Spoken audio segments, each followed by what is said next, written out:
This is the 2024 GMC Acadia. It is all new for 2024, and I had a reveal video for you back in September, but now we're on the first drive, and we've already spent over a day driving this beauty. We have the AT4 trim here. Let's have a look around.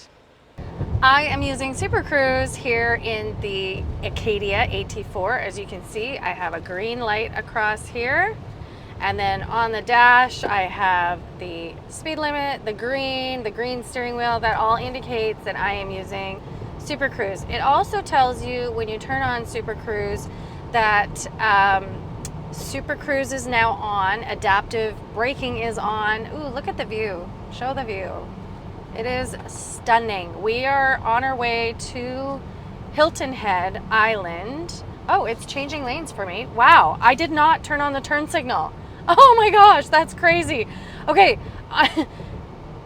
it automatically turned on the turn signal and changed lanes for me. I've used hands-free cruise control before where it changes lanes for you, and I have to turn on the indicator. Also, look at the traffic. We are gonna slow right down, I hope. This is so freaky. I am not putting my foot on the brake, and it is going to come to a complete stop and stay in the flow of traffic.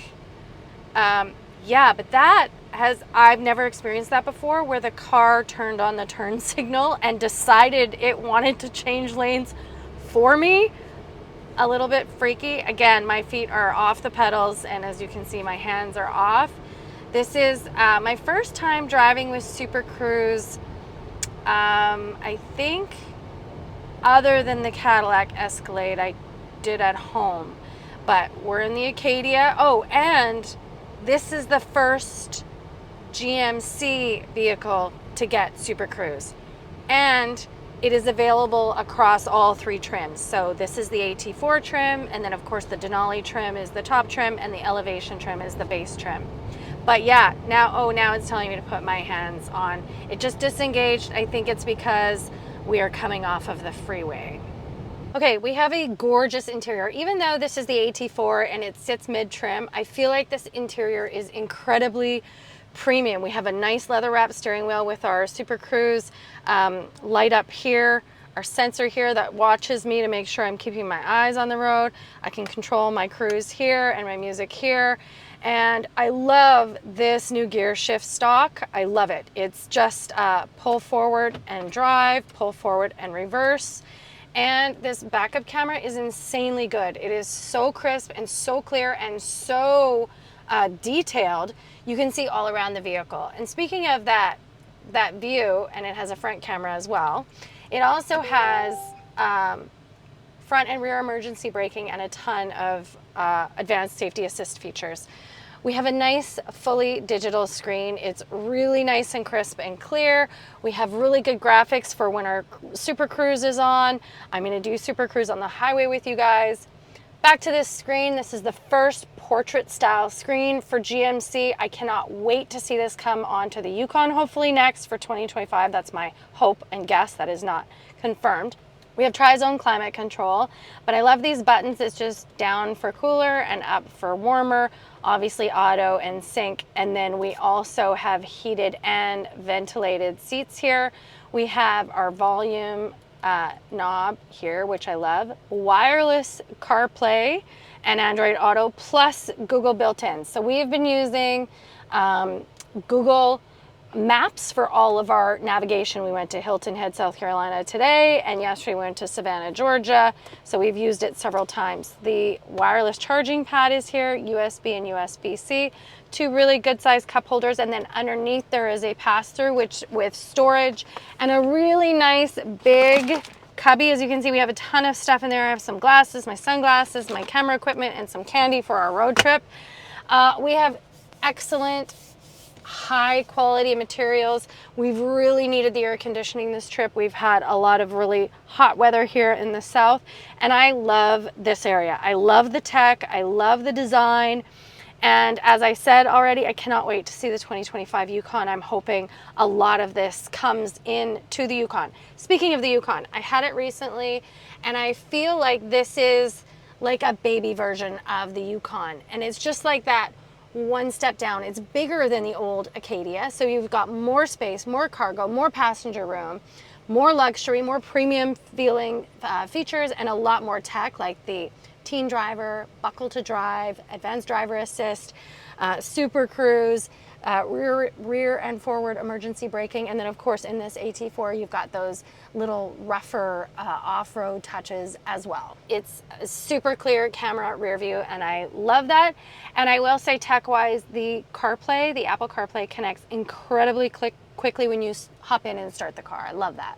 Here in the AT4 trim, we have cloth and leather seats. It's a combination, but they're really nice and soft, and in the second row here, we have captain's chairs. We also have tri-zone climate control, heated seats. We have a household plug and 2 USB-C chargers. I love that we have a big, nice, flat floor and a giant panoramic sunroof. We have 3 more seats in the back, so let's go see how big or spacious they are. I love these seats because you can have a car seat there without having to take it out and move this seat forward to hop in the third row. So let's do this. I love that. Okay, 3 seats across, no latch, but we have headrests for all 3. We have vents up here, which is fantastic.